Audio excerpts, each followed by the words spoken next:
سلامونه او نیکې هیلې ګرانو زده کوونکو، ستاسو د روغتیا په هیله بیا هم زه ستاسو ښوونکې مرضیه غفاري د پښتو مضمون د 5م ټولګي 2م لوست کې تاسو سره یم، چې زموږ د لوست عنوان دی حضرت عثمان رضی الله تعالی عنه. کتاب پاڼه هم 3مه پاڼه ده. زموږ جلسه هم چې ده 6مه ده، یعنی 6مه جلسه ده زموږ 2م لوست دی، ځکه چې موږ هر لوست په 3 جلسو کې تاسو ته وړاندې کوو، او د حضرت عثمان رضی الله تعالی عنه د لوست هم 2 جلسې وړاندې تاسو تعقیب کړئ. دا هم 6مه جلسه راځي، یعنی په ټوله کې خو د حضرت عثمان رضی الله تعالی عنه 3مه جلسه. 5م ټولګي کتاب پاڼه هر کله تاسو ته ږدم د دې لپاره چې تاسو پوه شئ چې د کوم کتاب د کوم چاپ کال دی، او لکه څنګه چې موږ هر کار د لوی او بخښونکي خدای په نامه پیلوو، روزه اوس هم د بسم الله الرحمن الرحیم په ویلو سره دغه لوست پیلوو. ګرانو زده کوونکو، تاسو په تیر درسي ساعت کې ولوستل چې حضرت عثمان رضی الله تعالی عنه د حضرت محمد صلی الله علیه وسلم څوام یار و، په دې اړه معلومات ترلاسه کړ، او نور معلومات چې تاسو ترلاسه کړ هغه دا چې د پرته له دې چې خلافت یې کاوه، یعنې سوداګري هم کوله.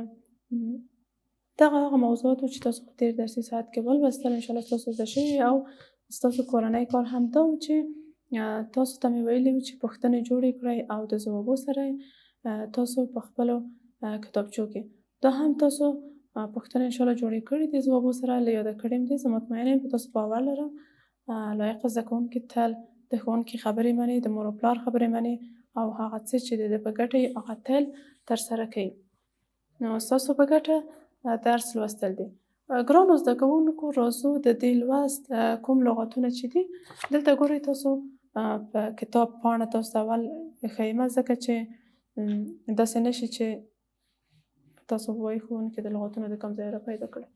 بیا مې تاسو ته ټایپ کړي دي، لوی مې لیکلي دي، دې لپاره چې تاسو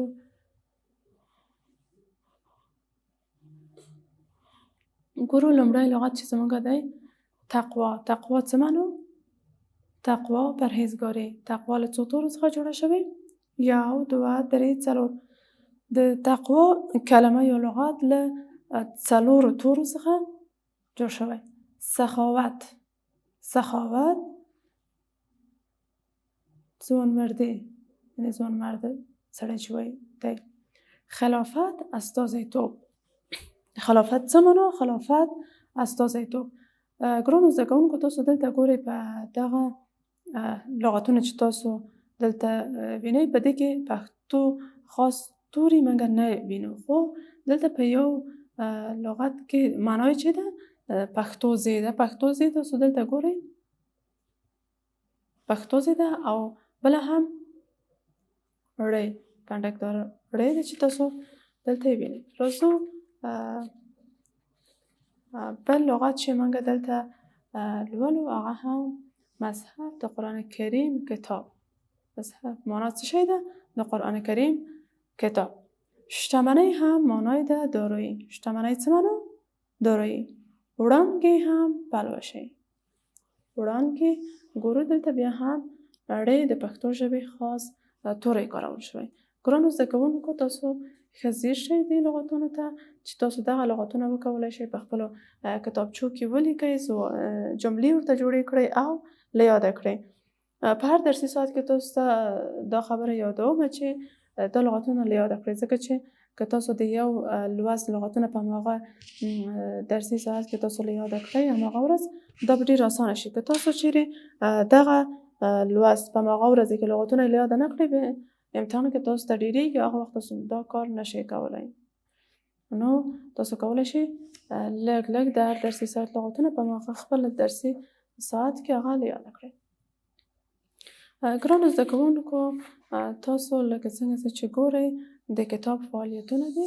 د کتاب فعالیتونه هم یو ځل بیا تاسو ته راهنمایي کوم او کاروم، ځکه چې ممکن تاسو په کور کې څوک نه وي چې تاسو سره مرسته وکړي. دغه لپاره دلته وګورئ وایي لاندې جملې ولولئ او نومونه پکې وښیئ.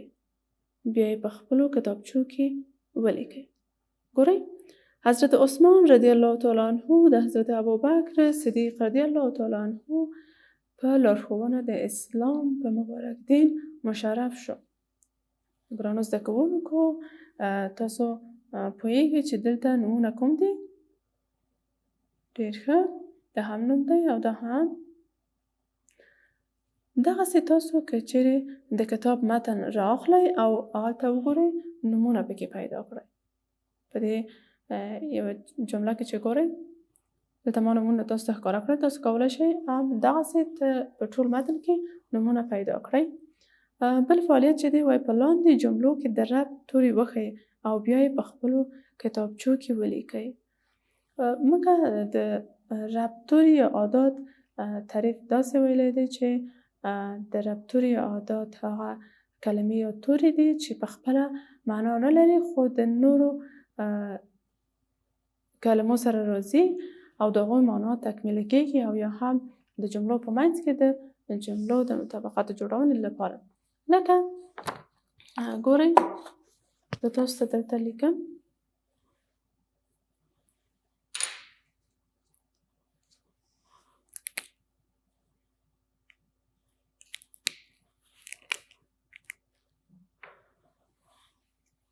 کتاب.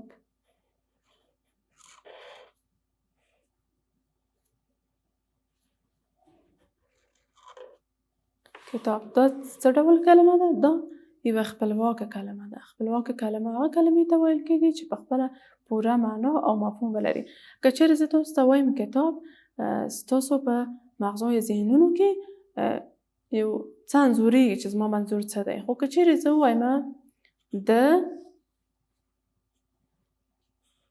ل مې دلته وګورئ تاسو ترې معنا اخیستی نه شئ. خو که چیرې زه ووایم ما وویلې عادات یا توري هغه کلمې یا توري دي چې د په خپله پوره معنا او مفهوم نه لري خو د نورو خپلواکو کلمو سره د یو ځای کېدو له امله د دوی معنا تکمیله کېږي. لکه کتاب مې، ګورئ کتاب مې، دلته کتاب مې څه شو؟ ښکاره یې کړ چې دا کتاب ملکیت یې زما ښکاره کړ چې دا کتاب زما دی. نو دغسې تاسو راځئ په دغه فعالیت کې هم کولی شئ دغه توري یا عادات په ډېره اسانۍ سره ښکاره کړئ.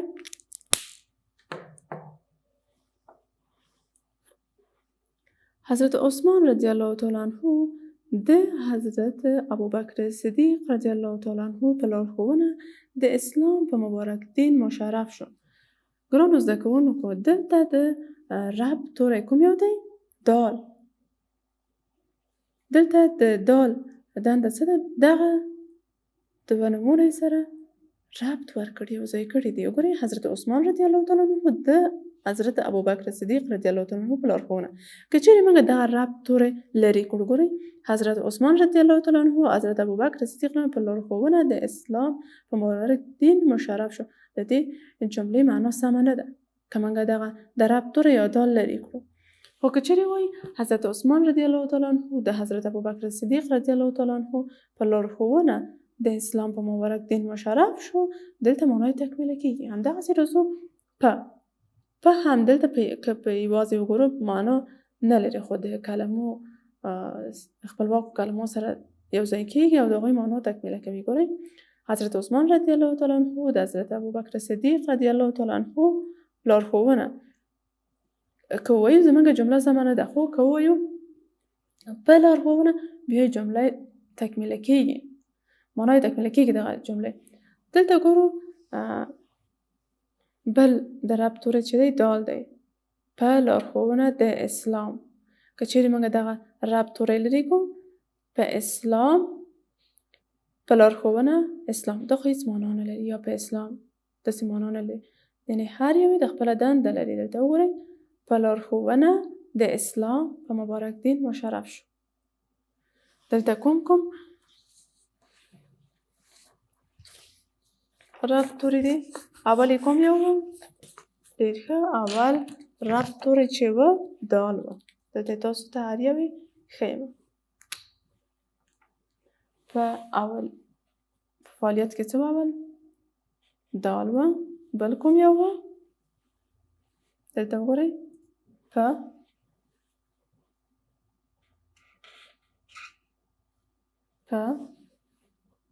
بل د بیا هم دال دی، بیا راځو په ډېر ښه. دا څه و؟ یعنې په دغه ټوله جمله کې موږ دوه ځلې د رب توری پ درلوده او دوه وارې هم د رب توری دال درلوده. ګورئ دلته په جملې کې د تقوا او حیا خاوند و. د او په دویمه جمله کې کوم دي؟ په دویمه جمله کې دال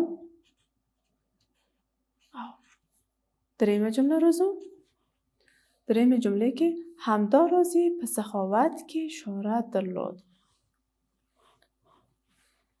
تاسو پیدا کړل؟ په بیا هم بله دوره جمله کې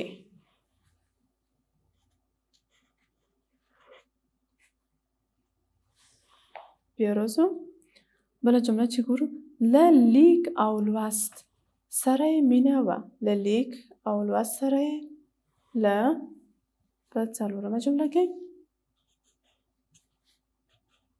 لیک او سره د لیک او لوست سره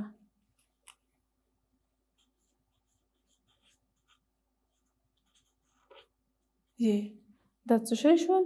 دا هغه عادات یا د رب توري شول چې په دغه جملو یا فعالیتونو کې تاسو ولیدل. ګرانو زده کوونکو تاسو په دې درسي ساعت کې څه کوئ؟ دلته ویلي کورنی کار د متن نوې کلمې خپلو کتابچو کې ورسوئ او په جملو کې هم وکاروئ.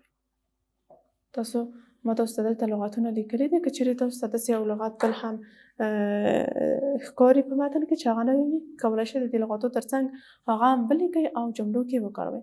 ګرانو زده کوونکو دا زموږ د نن ورځې درسي ساعت چې دویم لوست هم په 3 جلسو کې پای ته ورسوو. الله مو مل شه. خدای پامان. ښه ورځ. بریالي اوسئ.